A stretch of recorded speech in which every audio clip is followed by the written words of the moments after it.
Mes chers yogis, j'espère que vous allez bien. Aujourd'hui, je viens vous voir pour réagir face à une vidéo qu'on m'a envoyée, que je vais vous passer juste après mon introduction, pour que vous puissiez entendre les propos de cette personne et que moi, du coup, j'y réagisse. C'est une personne qui va parler de l'alimentation cétogène et je vais y apporter mon point de vue face à ses propos. Donc, cette personne, vous pouvez la retrouver aussi bien sur Instagram que sur YouTube. Donc, ça, c'est une vidéo YouTube. C'est donc Douce Frugalité, Pauline de Douce Frugalité. Donc, voilà, donc je vais la marquer tout simplement pour qu'elle soit au courant qu'on utilise sa vidéo et qu'on traite sur un sujet dont elle a parlé.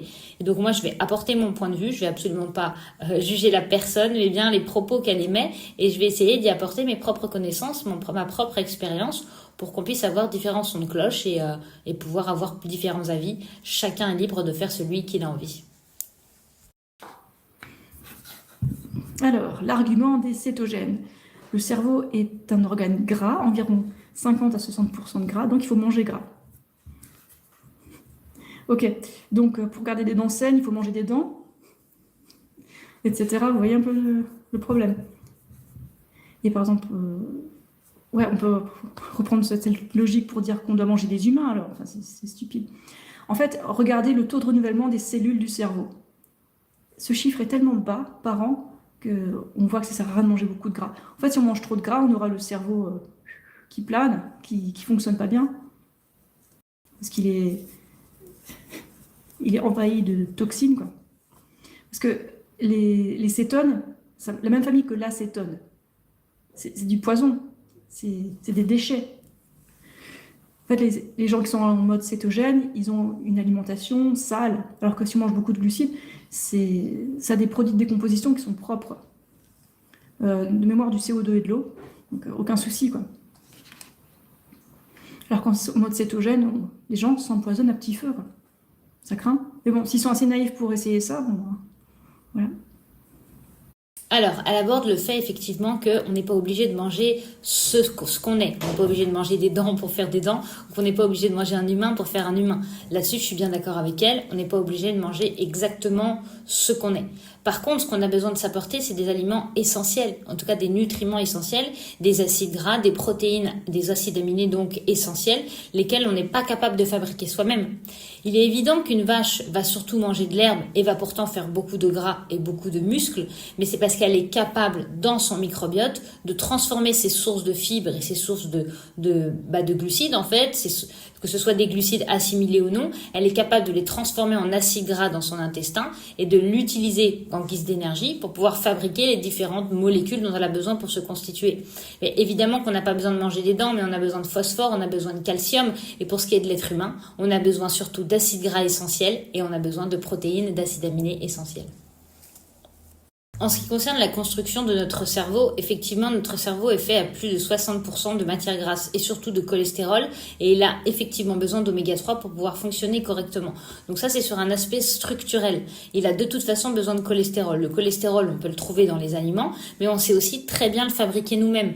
Donc, encore une fois, c'est pas forcément un essentiel, mais venir l'apporter à l'organisme, ça va permettre à notre foie qui fabrique notre cholestérol de fonctionner sur différentes choses à côté, de venir donner du cholestérol à notre organisme, ça permet au foie de réduire sa propre production.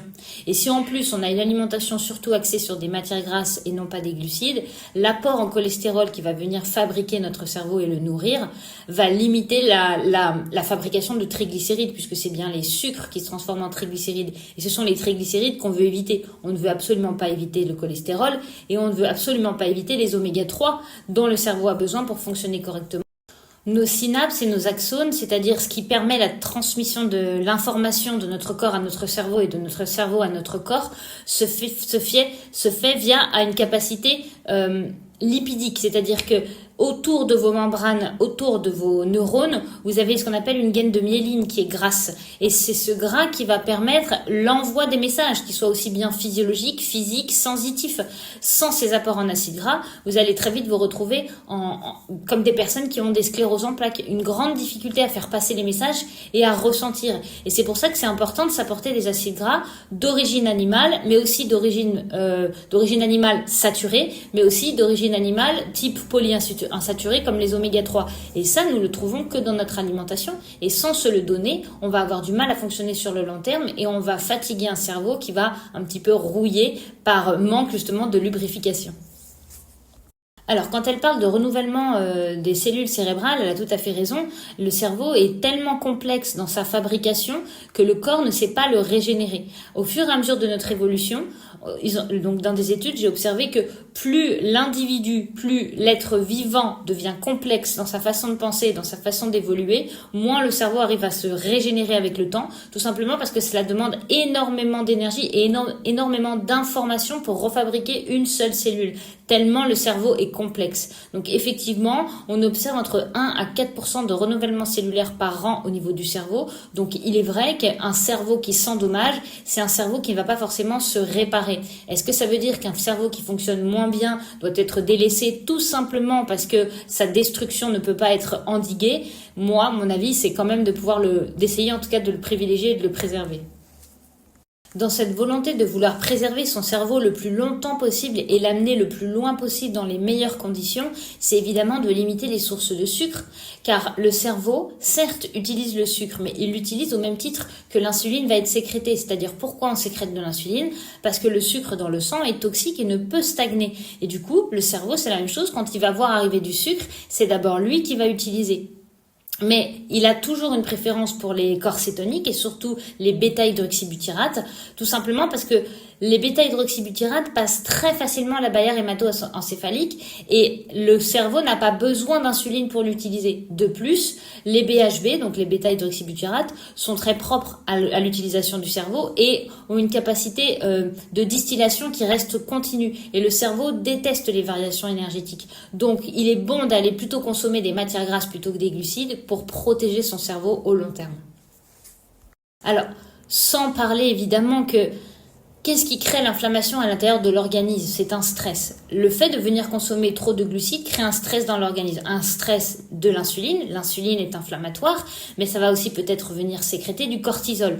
Donc ça va être les différentes hormones de stress qui pourront créer de l'inflammation. Cette inflammation qui va se retrouver aussi au niveau du cerveau, car c'est dans le sang que se retrouvent ces hormones de stress qui impactent forcément le cerveau. Mais la chose la plus importante, je dirais, dans cette histoire, c'est que nous savons aujourd'hui que notre premier cerveau n'est pas vraiment le cerveau qui se trouve ici, mais bien le cerveau intestinal. Et celui-ci est très fragile face à l'apport de sucre et surtout de fructose. Et c'est surtout celui-ci, ce macronutriment qui est glucides et fructose, enfin fructose qui est un glucide, mais les sucres, qui vont venir endommager notre flore microbienne, générant des inflammations, pouvant déboucher sur des inflammations du système cérébral. Afin de pouvoir vérifier mes dires, vous pourrez simplement aller lire le livre du docteur Perlmutter sur l'intestin au secours de notre cerveau, qui met bien en avant que les sources de glucides et le fructose surtout ont un très fort impact sur l'intestin. Dans notre intestin, nous avons donc un microbiote, un microbiome, même chacun le sien, qui va être plus ou moins dominant en certaines bactéries.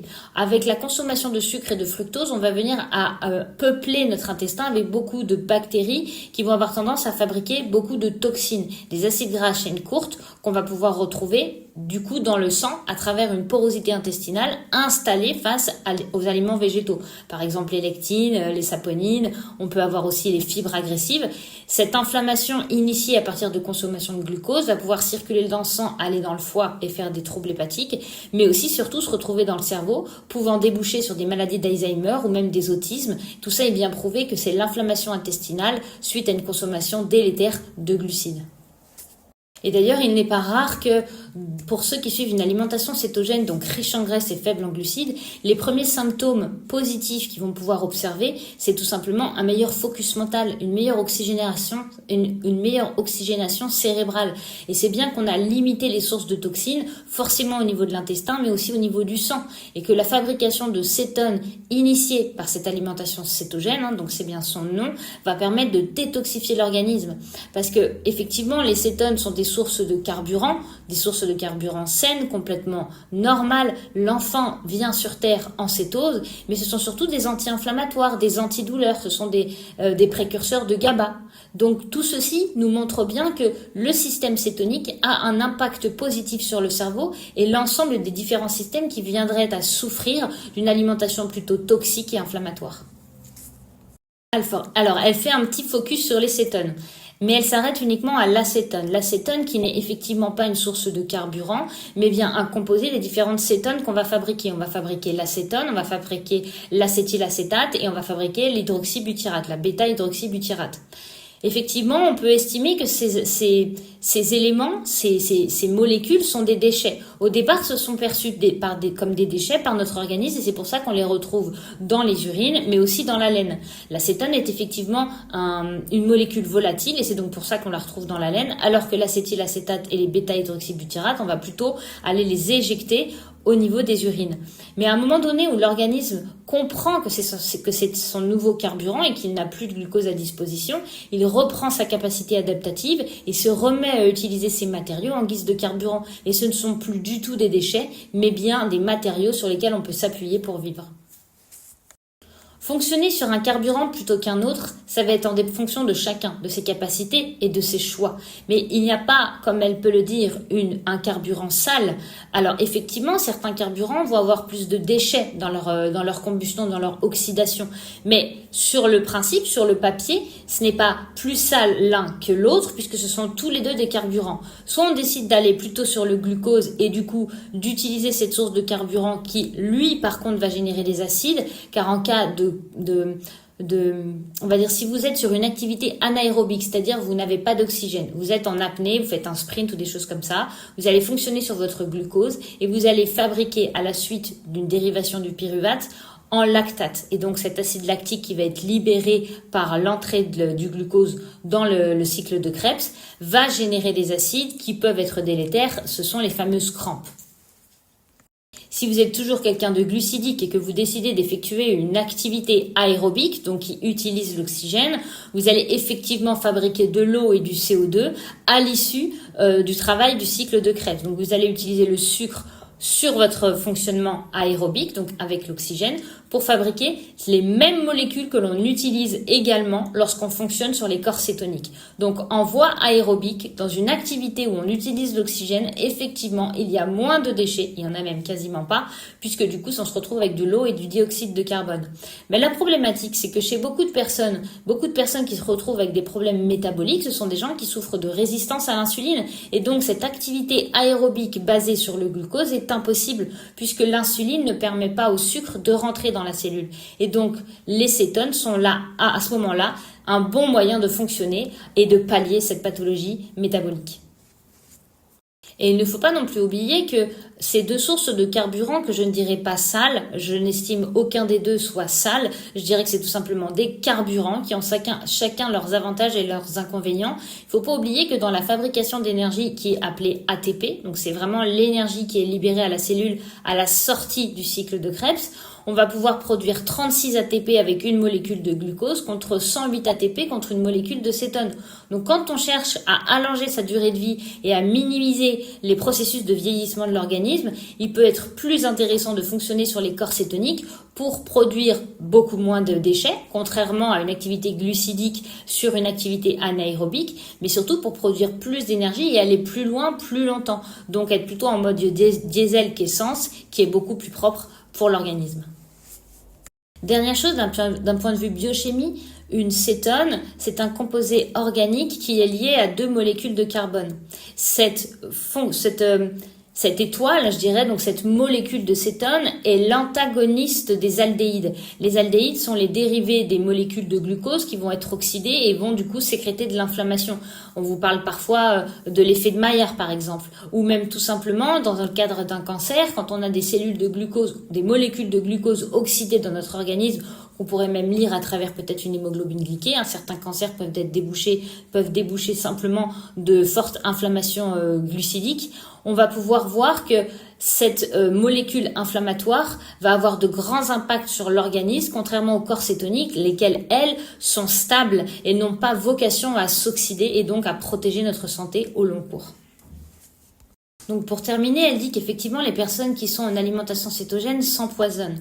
Sauf que dans la majorité des littératures scientifiques, en tout cas que j'ai pu lire moi, et encore une fois je suis ouverte à ce qu'on me donne de nouvelles lectures pour que j'aille d'analyser d'autres types d'alimentation ou d'autres types d'impact de certaines alimentations sur l'organisme, le glucose, les glucides ont cette dangerosité en fait d'inflammer l'organisme et surtout de le rendre résistant à ce source de carburant. Et lorsqu'on vient à fonctionner uniquement sur un seul carburant et donc qu'on n'est pas flexible, on peut rapidement se retrouver en dette énergétique. Et toute dette énergétique dans l'organisme génère de la destruction cellulaire, ça s'appelle de l'apoptose. C'est use it or lose it. Si vous n'utilisez plus une de vos molécules ou une de vos fonctions, soit consciemment, soit inconsciemment, c'est-à-dire que l'énergie ne peut plus être prélevée, cette fonction-là va s'autodétruire. Et c'est le cas, justement, par exemple, du cerveau, dans toutes les maladies cérébrales, sont toujours liées à une résistance. Oui, je disais que toutes les pathologies chroniques d'aujourd'hui, que ce soit le diabète 2, l'obésité, le surpoids, le diabète 3, l'Alzheimer, le diabète 4,